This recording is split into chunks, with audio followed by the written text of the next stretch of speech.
انشاءاللہ عدالتوں میں اپیل کریں گے، جھوٹی سزائیں ختم ہو جائیں گی. لیکن اس کے ساتھ جو جلد بازی کی گئی وہ ہماری الیکشن کمیشن آف پاکستان نے کی. الیکشن کمیشن آف پاکستان جو ہے یہ ایک آزاد سمجھا جاتا ہے کہ ایک آزاد ہوگا ادارہ، لیکن انہوں نے کیا کیا، اور میں نے آج سینٹ کی سپیچ میں بھی دہرایا کہ وہ انفیئر لوگ ہیں، وہ آزاد نہیں رہے.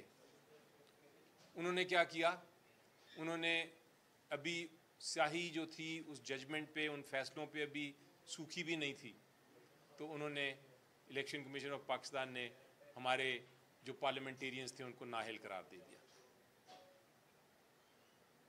جبکہ آئین اور قانون کیا کہتا ہے؟ آئین یہ کہتا ہے، آرٹیکل 63 ہے آئین کا، وہ بڑا واضح طور پہ یہ کہتا ہے، اور اس کی تشریح بھی بار بار ہماری عدالت عظمیٰ نے کی ہے. وہ یہ کہتا ہے کہ اگر آپ کے خلاف کوئی کیس ہو اور ایک کوئی سزا ہو جائے، جب تک وہ سزا فائنل نہیں ہوگی، یعنی جب تک اس کی اپیل کا فیصلہ نہیں ہو جائے گا، اور جب تک سپریم کورٹ تک اگر معاملہ جاتا ہے، سپریم کورٹ اپنا فائنل ورڈکٹ نہیں دے دیتا، فائنل فیصلہ نہیں دے دیتا، تب تک الیکشن کمیشن آف پاکستان کسی کو ڈسکوالیفائی، کسی کو نااہل نہیں کر سکتا. لیکن الیکشن کمیشن آف پاکستان نے انتظار ہی نہیں کیا. جس دن ٹرائل کورٹ نے ججمنٹ اناؤنس کیا، ابھی اپیلیں بھی نہیں فائل ہوئی تھیں، تو ساتھ ہی ڈسکوالیفائی کر دیا. اس کا مطلب ہے کہ یہ انصاف نہیں ہے. یہ جو تیزی سے کام ہو رہا ہے، جلد بازی پہ کام ہو رہا ہے، یہ ایک سکیم کے تحت ہے. اور سکیم یہ ہے کہ اپوزیشن کو ختم کیا جائے. سکیم یہ ہے کہ جو اچھے بولنے والے ہیں اور جن کی لوگ باتیں سنتے ہیں وہ اس ایوان میں نہ بیٹھ سکیں. میں نے آج اپنی سپیچ میں بھی کہا کہ کیسا ایوان ہے جس کے اندر اپوزیشن ہی نہ ہو. وہ تو ایک کورس ہے جو کہ صرف ایک ہی گانا بجا سکتا ہے، نہ مخالفت ہو، نہ چیلنج ہو، نہ بحث ہو. یہ چاہتے ہیں اس قسم کا پارلیمنٹ، یہ ان کا ارادہ ہے، اور یہ عدالتوں کو استعمال کر رہے ہیں. عدالتوں کے فیصلوں کے ذریعے جب عوام کے دلوں سے نہیں نکال سکے پی ٹی آئی کو، جب عوام کے دلوں سے نہیں نکال سکے عمران خان صاحب کو، تو انہوں نے یہ حربہ استعمال کیا ہے کہ ان کو سزائیں دو اور ان کو پارلیمنٹ سے باہر نکال دو. تو میں آپ سے وعدہ کرتا ہوں، اپنے سارے کولیگز کے بہاف پہ آپ سے وعدہ کرتا ہوں، پی ٹی آئی کے بہاف پہ وعدہ کرتا ہوں، عمران خان صاحب کے کہنے پہ وعدہ کرتا ہوں، اور وعدہ یہ ہے کہ چاہے ہم اس ایوان میں، چاہے سینٹ میں، چاہے پارلیمنٹ میں، چاہے سڑکوں پہ، چاہے لوگوں کے دل میں، ہم اس اپوزیشن کو زندہ رکھیں گے. ہم بولیں گے، ہم بحث کریں گے، ہم مخالفت کریں گے، ہم سچائی بتائیں گے، ہم ایکسپوز کریں گے اس حکومت کی غلطیوں کو، اور ہم ڈٹے رہیں گے.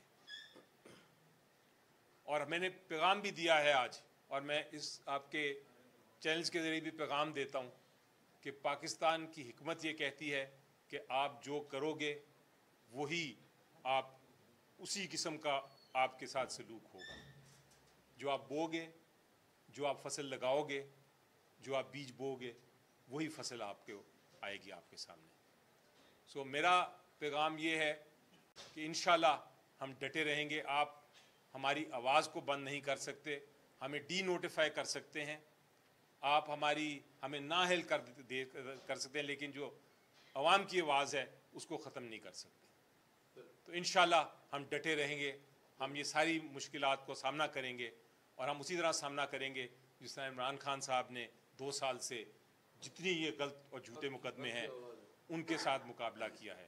جس طرح وہ حق اور سچ کی آواز کے ساتھ کھڑے ہیں، ہم بھی انشاءاللہ اسی طرح کھڑے رہیں گے. شکریہ جی. عمران خان نے ہمیں جو سبق دیا ہے وہ بڑا زبردست سبق تھا.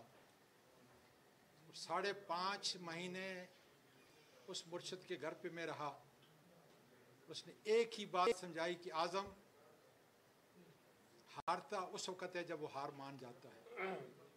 جس طرح علی ظفر صاحب نے کہا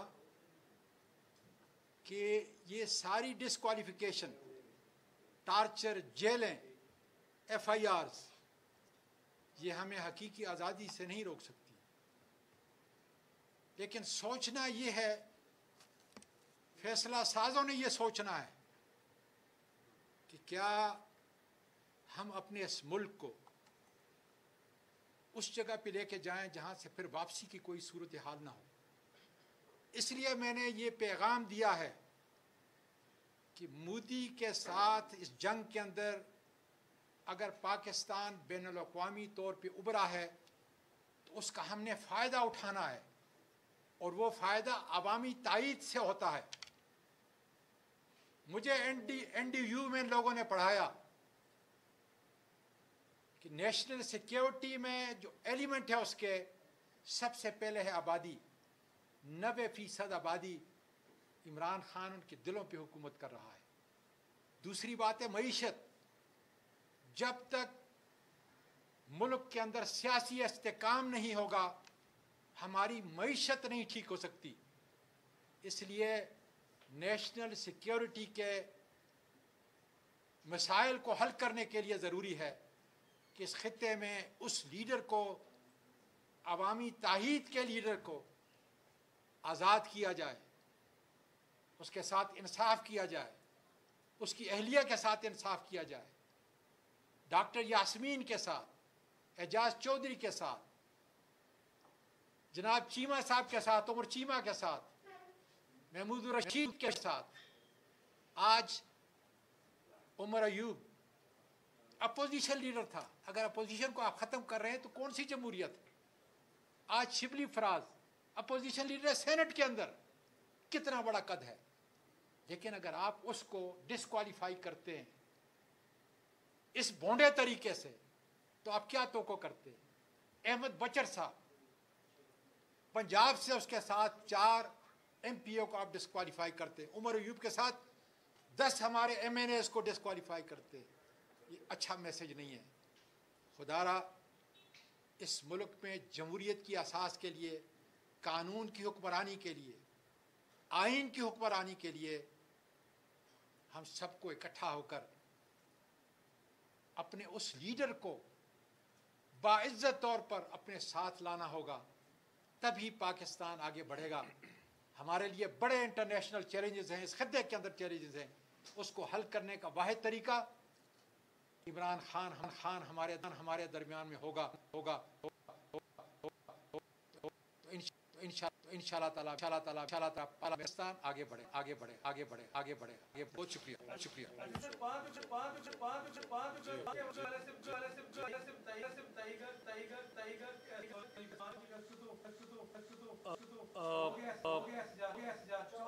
ابھی ایک بالکل میں